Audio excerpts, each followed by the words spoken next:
அகிலமெங்கும் உள்ள தமிழ் நேயர்கள் அனைவருக்கும் பரம்பரை ஜோதிடர் உங்கள் மனோ பாலாஜியின் அன்பான வணக்கம். அனைவருக்கும் தமிழ் புத்தாண்டு வாழ்த்துக்களுடன் புத்தாண்டு ராசி பலன். தனுசு ராசி அன்பர்களுக்கு இந்த வருடத்தின் கிரக பெயர்ச்சிகளால் உங்களுடைய ராசிக்கு எப்பேற்பட்ட ஒரு முன்னேற்றம், அற்புதமான மாற்றங்கள் என்ன அப்படிங்கிறத பற்றி இந்த பதிவில் இப்போ தெளிவாக பார்க்க போகிறோம்ங்க. ஃபஸ்ட் டைம் பார்க்குறவங்களா இருந்தீங்கன்னா சப்ஸ்கிரைப் பண்ணி பெல் பட்டன் அழுத்தி ஆல் ஆப்ஷன் கொடுங்க. தனுசம் காலபுருஷ தத்துவத்தில் 9ஆவதாக வரக்கூடிய பாக்கிய ராசி தான் தனுசு ராசி, அக்னி தத்துவ ராசி. இன்னும் சொல்ல போனோம்னா இந்த பாக்கியஸ்தானத்தில் இருக்கக்கூடிய ராசியில் பிறந்த தனுசு மண்டல ராசியில் பிறந்தவங்களுக்கு எப்போவுமே அன்புக்கு கட்டுப்பட்டவங்க, அடுத்தவங்களுக்கு உபகரணம் செய்கிறதுல ஒரு முக்கிய நபராக இருக்கக்கூடியவங்களாக தான் இருப்பீங்க இந்த தனுசு ராசிக்காரர். அதே சமயம் எல்லாரையும் நம்பி கெட்டவங்க யாருன்னு கேட்டோம்னா தனுசு ராசிக்காரர் தான். சில பேர் நம்பாமல் கெடுவாங்கன்னு சொல்லுவாங்க. ஆனால் உங்களை பொறுத்த வரைக்கும் நான் எல்லாரையும் நம்பினேன், எல்லாரு மேலே அன்பு வச்சேன், எல்லாருக்கும் கொடுத்தேன், குடும்பம் வேணும்னு போராடினேன், கூட பிறந்தவங்க வேணும்னு இருந்தேன். ஆனால் இன்றைக்கி பார்த்தோம்னா எல்லாருமே நம்மளை விட்டு விலகிட்டாங்க. எல்லாமே பார்த்து ஒரு கட்டத்தில் பார்த்தோம்னா நம்மளை நல்லவங்களும் சொல்லனாலும் பரவாயில்ல, நம்மளை கெட்டவங்களாக சித்தரிக்கக்கூடிய ஒரு சூழ்நிலையில் நம்மளை தள்ளப்பட்டுட்டாங்க அப்படிங்கிற ஒரு சூழ்நிலை தனுசு ராசிக்காரர் அதிகமாக அனுபவிச்சிருப்பீங்க. ஆனால் யாரையுமே நம்பி வாழ்கிறவங்க தனுசு ராசிக்காரர் கிடையாதுங்க. தனுசு ராசிக்காரர் அதாவது எந்த தேசத்தில் இருந்தாலும் அந்த இடத்துல அவங்களுக்குன்னு ஒரு அங்கீகாரத்தை ஏற்படுத்திக்குவாங்க. முடிந்த வரைக்கும் மற்றவங்களுக்கு ஒரு கொடை பிடிக்கக்கூடியவங்களா, அதான் நிழல் கொடுக்கக்கூடியவங்களா, பெரிய ஆலமரமாக இருக்கக்கூடியவங்க தான் தனுசு ராசிக்காரர். ஆமாங்க, உங்களுடைய வார்த்தைகள் கேட்டு யார் நடந்தாலும் அவங்க பெரிய செல்வாக்கு படைத்த மனிதர்களாக இருப்பாங்க. நாம் நல்லா வளர்ச்சி அடைகிறோமோ இல்லையோ, நம்மளை நம்பி இருக்கிறவங்களுக்கு அப்படியே ஒரு பொக்கிஷமான வார்த்தைகளையும் வாய்ப்புகளையும் கொடுத்து அவங்களுடைய வளர்ச்சி அடைய வைக்கக்கூடியவங்க தான் தனுசு ராசிக்காரர். ஆனால் எல்லாருக்கும் நிழல் கொடுக்கும் ஆலமரமாக இருந்தாலும் தனுசு ராசிக்காரர் சமீப காலமாக ரொம்பவுமே கஷ்டப்பட்ட ஒரு மனக்கவலையில் இருக்கக்கூடியவங்க தான் தனுசு ராசிக்காரர். காரணம் என்ன? 4ஆம் இடத்துல சனி. சரிங்களா? 4ஆம் இடங்கிறது என்னங்க? தாய்மை ஸ்தானம், நிம்மதி ஸ்தானம், வண்டி வாகன ஸ்தானம். அப்போ அந்த இடத்துல சனி உட்காரும்போது என்ன ஆகும்? அது 2ஆம் அதிபதி இல்லையா? 3ஆம் அதிபதி முயற்சி ஸ்தானாதிபதியும் அவர் தானே. அப்போது நம்ம எடுத்த முயற்சியும் நமக்கு பலன் கொடுக்கல, நம்ம சம்பாரித்த பணமும் நம்மக்கிட்ட நிற்கல. புரியுங்களா? நம்மளுடைய வார்த்தை நல்லதே சொன்னாலும் கெட்டதுன்னு வரும். யாருக்கிட்ட உண்மையாக நீங்கள் பழகினாலும் அந்த பழக்க வழக்கம் பார்த்தோம்னா ஒரு கட்டத்தில் அதாவது பிரிஞ்சு போகக்கூடிய சூழ்நிலைகள் உருவாகிருக்கு. அது மட்டும் இல்லைங்க, 3ஆம் இடத்துல ராகு, இது கொஞ்சம் சாதகமான வாய்ப்பு தான். கண்டிப்பாக முயற்சியில் எடுத்திருப்பீங்க.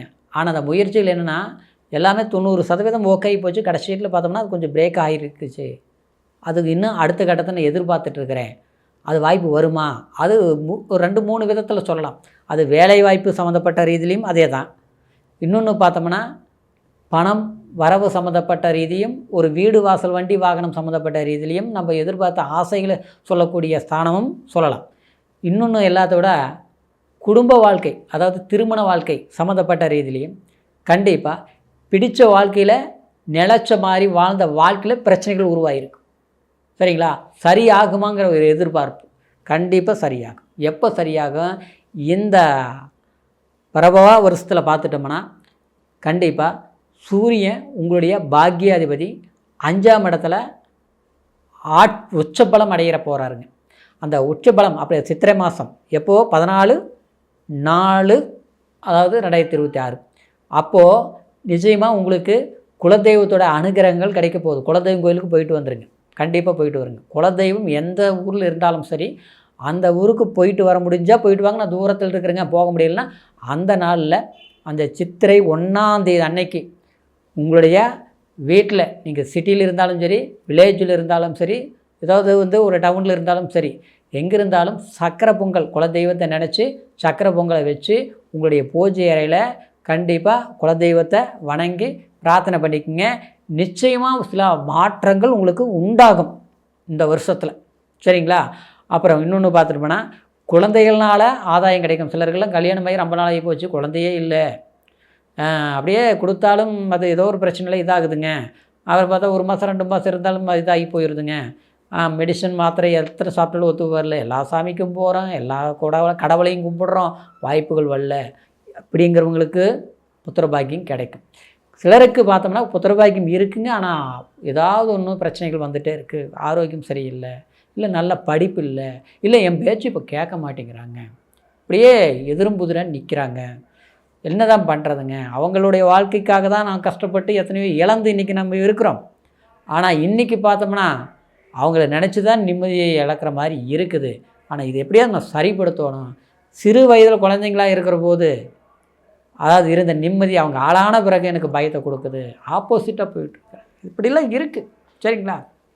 ஆனால் அந்த சிக்கலெல்லாம் சரியாக சித்திரை மாதத்தில் நான் சொன்ன மாதிரி குலதெய்வ வழிபாடு பண்ணுங்கள், சித்தர்கள் வழிபாடு பண்ணுங்கள்.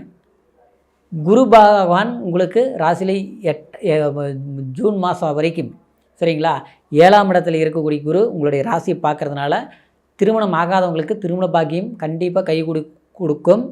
சில கமிட்மெண்ட் முடிவு பண்ணியிருப்போம், பார்த்தோம்னா எல்லாம் நெருங்கி வந்து எல்லாம் பிரிஞ்சு போனதெல்லாம் ஒன்றும் சேர்ந்துடும், வருத்தப்படாதீங்க, வேதனையெல்லாம் வேண்டாம். சரிங்களா? சிலர் பார்த்தோம்னா மறு வாழ்க்கை தேடிட்டு இருப்பீங்க, பிடிச்ச வாழ்க்கையில் சில பிரச்சனைகள் உருவாகிட்டு இருக்கு, அதெல்லாம் சரியாயிடும், ஜூனுக்குள்ளே சரியாயிடும், கண்டிப்பாக சரியாயிடும். சரிங்களா? அப்போது அதன் பிறகு எப்படி இருக்குன்னா குரு பயிற்சி ஜூன் 1ஆம் தேதி வரும். அப்போது அதுக்கு முன்னால் சில கமிட்மெண்ட்டுகள் பண்ணுங்கள், சக்ஸஸ் பண்ணிடுவீங்க. அதுக்கப்புறம் அதை வந்து முழுமையாக நீங்கள் சக்ஸஸ் பண்ணிக்கலாம். சரிங்களா?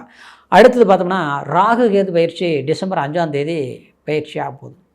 அப்போது உங்களுடைய பாக்கியஸ்தானத்தில் இருந்த கேது பகவான் சமீப காலகட்டமாக நிச்சயமாக உங்களுக்கு முன்னோர்கள்னால் சில பிரச்சனைகள் உருவாகிருக்கு. முன்னோர்கள்னு என்ன, நம்ம அண்ணன் தம்பினால், நம்ம அண்ணன் இருந்தால் பிரச்சனை, அக்காவாக இருந்தால் எல்லாமே நம்ம பார்த்து பண்ணியிருப்போம், கடத்த இந்த சங்கடத்தை கொடுத்துருப்பாங்க. ஏன் பெத்த தகப்பனே இருந்தால் கூட நம்மளை புரிஞ்சிக்க மாட்டாங்க. மற்றவங்களுக்கு கொடுக்கக்கூடிய ஒரு அங்கீகாரம், இல்லை நம்ம கூட பிறந்தவங்களுக்கு அவங்களுக்கு கொடுக்குற அங்கீகாரம் தகப்பன் நமக்கு கொடுக்க மாட்டாங்க, தாயாக இருந்தாலும் அவ்வளோதான். சரிங்களா? இன்னொன்று சொல்ல போனோம்னா நம்ம குடும்பத்தில் இருக்கிறவங்கள நம்மளை பகை பண்ணி வச்சுருவாங்க. இதெல்லாம் நடந்திருக்கு, அதெல்லாம் சரியாகக்கூடிய காலம்னு சொல்கிறேன். சரிங்களா? கரெக்டாக டிசம்பர் 5ஆம் தேதி ராகு கேது பயிற்சி. அப்போ பார்த்தோம்னா 8ஆம் இடத்துக்கு கேது போயிடுவார், 2ஆம் இடத்துக்கு ராகு வந்தாலும் குரு உச்ச குரு பலம் அடைவார் 8ல். அப்போ குரு சண்டால யோகங்கிறது அற்புதமாக வேலை செய்யும். அப்போ எதிர்பாராத அதாவது நமக்கு சில ஆசைகள், சுப செலவுகள், இதெல்லாமே திருப்திகரமான விஷயங்கள் நீங்கள் செய்து முடிப்பீங்க. மன வாழ்க்கை, குடும்ப வாழ்க்கையில் மகிழ்ச்சி பெருகும். ஆரோக்கிய ஸ்தானம் பட்டவங்கள ஒரு செல்வாக்கு பலம் கைகூடி வரும். எதை எதிர்பார்த்துட்டு இருந்தோமோ அதை சக்ஸஸ் பண்ணக்கூடிய வாய்ப்புகள் உண்டாகும். அப்படிங்கிறதுனால இப்போவும் நான் சொல்கிறேன், குலதெய்வத்தை வணங்குறது மட்டும் இல்லாமல் சனி பகவானை வழிபாடு பண்ணிங்க. நான் அர்த்தாஷ்டம சனி உங்களுக்கு நடந்துகிட்ருக்குது. குச்சனூர் போயிட்டு வாங்க, பக்கமாக இருந்தால். தூரமாக இருக்கிறேங்க, குச்சனூர் போகிறதுக்கு முடியலன்னா எங்கே பக்கத்தில் நம்ம சனீஸ்வரர் கோயில் இருக்குதோ அங்கே சனிக்கிழமை நாளில் போய் சனி பகவான் வழிபாடு பண்ணுங்கள். அப்படி முடியாத பட்சம் வீட்டில் நல்லெண்ணெய் தெய்வம் ஏற்றி காகத்துக்கு அன்னம் வைங்க. சரிங்களா? எல்லா பிரச்சனையும் சால்வ் ஆகும், தைரியமாக இருக்குது. இப்போ சொன்னது கோச்சார பலன், ராசியை வச்சு சொல்லியிருக்கிறோம்.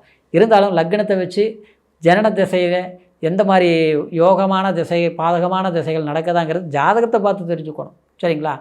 அதான் அதுவும் பார்த்து தெரியும் போது தான் இந்த கோச்சாரமும் பிறப்பு ஜனன ஜாதகம் 2 இணைச்சி பார்க்கும்போது முழுமையான பலன்களை தெரிஞ்சுக்க முடியுங்கிறதுனால உங்களுடைய ஜாதகம் இது வரைக்கும் பார்க்காமல் இருந்து நம்மக்கிட்ட பார்க்கணும்னு நீங்கள் நினச்சிங்கன்னா கீழே இருக்கிற நம்பருக்கு ஃபோன் பண்ணுங்கள். உங்களுடைய ஜாதகத்தில் எந்த மாதிரி யோகங்கள் இருக்குது, எந்த காலகட்டத்தில் நீங்கள் அற்புதமான மெஜாரிட்டிவான யோகத்தை நீங்கள் அடைவீங்க, எது நீங்கள் சக்ஸஸ் பண்ணுவீங்க, எல்லா ஜாதக பலன்களையும் நம்ம தெரிஞ்சுக்கலாம். சரிங்களா? நம்மக்கிட்ட பார்க்கணும்னு நினச்சிங்கன்னா கீழே இருக்கிற நம்பருக்கு ஃபோன் பண்ணி உங்களோட date of birth, time, place 3 மட்டும் தெரியப்படுத்துங்க. முழுமையான பலன்களை தெரிஞ்சுக்கலாம். மீண்டும் அடுத்த பதிவில் சந்திக்கும் வரைக்கும் நன்றி, வணக்கம்.